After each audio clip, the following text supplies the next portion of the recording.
Manchester United have just beaten Burnley 1-0 in the Premier League. And you know what? I'm absolutely buzzing. It was a must-win game. I know people will say it's only Burnley. People will say, oh, they had more possession than us. Who cares? I don't really care. Football is about goals. We were better than Burnley. We had more chances. We created the better chances. Burnley pretty much had no chance other than when they hit the post in the first half.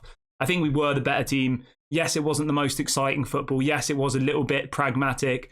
Yes, maybe we were counter-attacking a bit, but football is a results business, okay? We've got the 3 points. It's what we need. That puts us up to 6th or 7th in the table now. I know we're only 5 or 6 games in, but we've gone from being in 13th place to 7th place after one match. And that's all that really matters at the end of the day, isn't it? I think it was a solid performance. We'll run through all of the different players. We'll give you our ratings on them.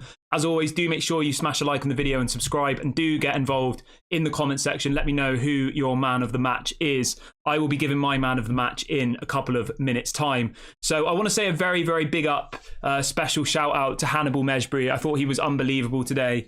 So happy for him to be getting some game time. Somebody who I did think would break through, somebody that I wanted to break through. So really, really happy about that. And also I want to say a massive, massive shouts to Johnny Evans, because he was getting so much criticisms. People saying it's a disgrace that Johnny Evans is at Manchester United.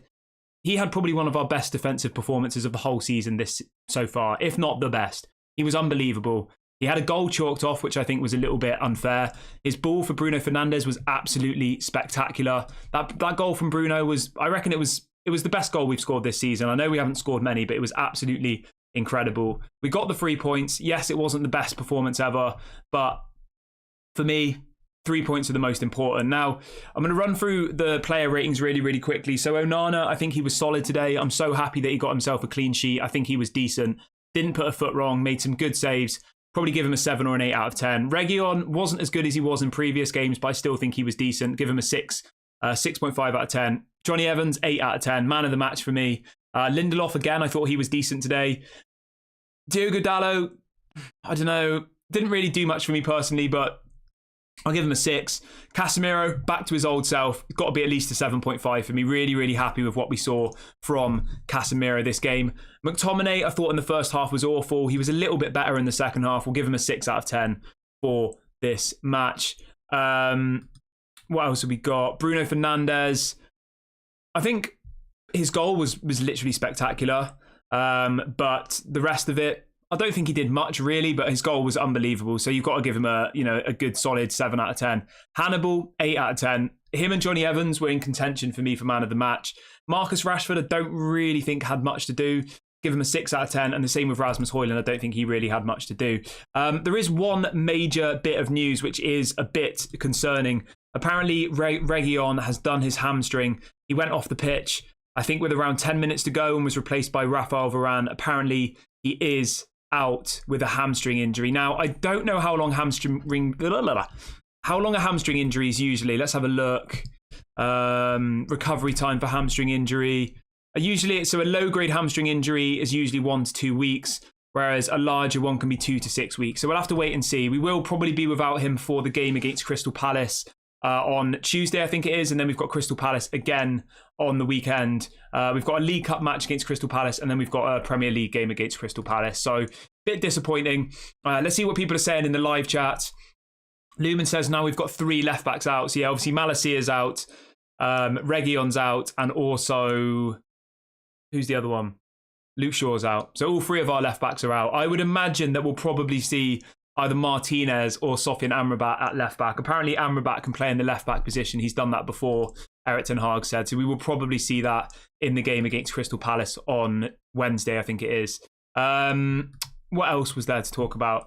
I think most of the kind of people who didn't watch the game will look at the stats and say Burnley had all of this possession and all the rest of it. But you know what? Games aren't won by possession, you know? In the first half, I was really, really complimenting Burnley. They had 62% possession. They had 11 shots. We had 11 shots. They had 4 shots on target. We had 4 shots on target. They didn't really create much. They didn't. And I think overall, if I'm being completely fair, I think a draw probably would have been fair. But I think a win. I think a win for us is also fair as well. I've got no complaints whatsoever, as you can probably imagine. Obviously, it is a little bit disappointing that that Reguilon's going to be out for a couple of weeks, but that's just how it is in football sometimes, isn't it? sometimes you just have to get on with these types of things. And sometimes, you know, the luck goes against you.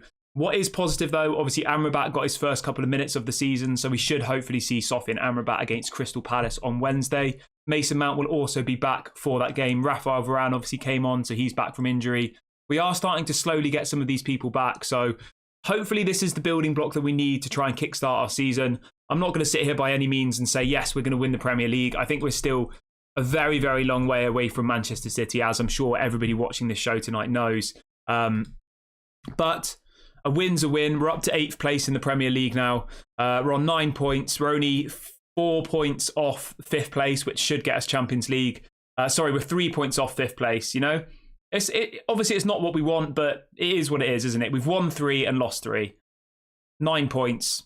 We've got some winnable games coming up. I think we've got Crystal Palace next, and then we've got Brentford. 2 home games against 2 teams which we should be beating. Obviously, no game in the Premier League is, you know, easy by any means, but we should be beating those 2 teams. Yeah, we got Crystal Palace at home in the League Cup. Then we've got Crystal Palace at home in the Premier League. Then we've got Galatasaray at home in the Champions League, and then we've got Brentford in the Premier League. So we've got some winnable games coming up. And then after that, we've got Sheffield United away, which again should be winnable. FC Copenhagen at home, which should be winnable. And then it's the Manchester Derby. So there's about 6 or 7 games coming up. If we can get a run of form going into that Manchester Derby at home, anything's possible in football. Maybe we go and beat Manchester City, and that could be when, you know, we really start seeing a different side of Manchester United. But yeah, let me know how you're feeling about the game. Let me know how you're feeling about the results. Get involved in the live chat. Get involved in the comment section. Let me know who your man of the match is. My man of the match, I would say, is 50-50 between Johnny Evans and Hannibal Mejbri. I think they both did really, really well. I think Erik ten Hag set us up really well, I think. I know it wasn't the most exciting football, but we got the 3 points, and that's the most important thing. And I don't think at any point Burnley looked like scoring. So I think, yeah, we have to be happy with what we saw today. Yes, we need to improve a lot. Yes, we're not seeing, you know, the fast, fluent football that I know some of you want to see from Erik ten Hag, but football is a results business. If he'd have lost this game, there'd be people saying that he should be sacked, you know. So I'm sure Erik ten Hag was very, very nervous going into this match, and he ultimately did come out with what I'm sure all of us fans wanted to get from this game, and that is the 3 points, a win. We can now enjoy the rest of our Saturday nights, enjoy our Sunday without feeling depressed, so that is positive. I'm going to wrap the video up here, guys. Please do make sure to smash a like on the video. Please do subscribe to the channel if you're new. We will be live, as always, at 8 a.m. UK time tomorrow for your morning show. Have a lovely evening. Let's all just try and enjoy this positivity. We've got 3 points in the bag. This has been Daily Red Devil. I've been Kieran, and I'll speak to you all later.